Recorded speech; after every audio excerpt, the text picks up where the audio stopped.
আসতেছে বিয়ের সিজন, চারদিকে প্রচুর গান বাজনা, বেশিরভাগই শুনবেন মুঝে সাজান কে ঘর জানা হ্যাঁ, মুঝে সাজান কে ঘর। দূর, সাজানকে ঘর, এই মাইয়াগুলা কারা হ্যাঁ, যারা সাজানকে ঘর যাওয়ার জন্য এত উতলা হয়ে আছে?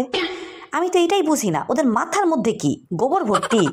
সাজানকে ঘর যাওয়ার জন্য পাগল হয়ে গেছে। সাজানকে তো ঘরে পাবা না। তোমরা যে সাজানের ঘরে যেতে চাচ্ছ, সাজান তো থাকবে অফিসে, সারা সপ্তাহ সাজান অফিসে থাকবে। পাবা কি শুধু সপ্তাহের একদিন, একদিনে সাজানের দিয়ে তুমি কি করবা? সারাদিন সাজানের বসে বসে চেহারা দেখবা, তাই না? এটা কিন্তু ভুলেও ভাইবো না যে একদিন তোমাকে সাজান তোমার জীবনের সব সুখগুলা দিয়ে দিবে। সাজানের ঘরে তুমি সাজানকে ছাড়া বাকি সব পাবা। গাট্টি ভরে হাঁড়ি পাতিল পাবা, যেটা তোমার ধুইতে হবে। প্রচুর পরিমাণে কাজ পাবা, যেটা তোমাকে করতে হবে প্রতিদিনই। নাওয়া ধোয়া খাওয়া মুছা এইগুলা তো আছেই। সাথে ফ্রিতে কি পাবা জানো? শ্বশুর শাশুড়ি ফ্রি পাবা, ননদ দেবর ফ্রি পাবা, আর নিজের বাচ্চা কাচ্চা তো আরও ফ্রি পাবা। সবার কাজ কাম তোমাকে করতে হবে। তুমি সাজানের ঘরে যাওয়ার জন্য তো উতলা হয়েও না, সাজানকে ঘরে পাবা না, বাকি সব কিছু ফ্রিতে পাওয়া যাবা। আসছে সাজানের ঘরে যাইতে।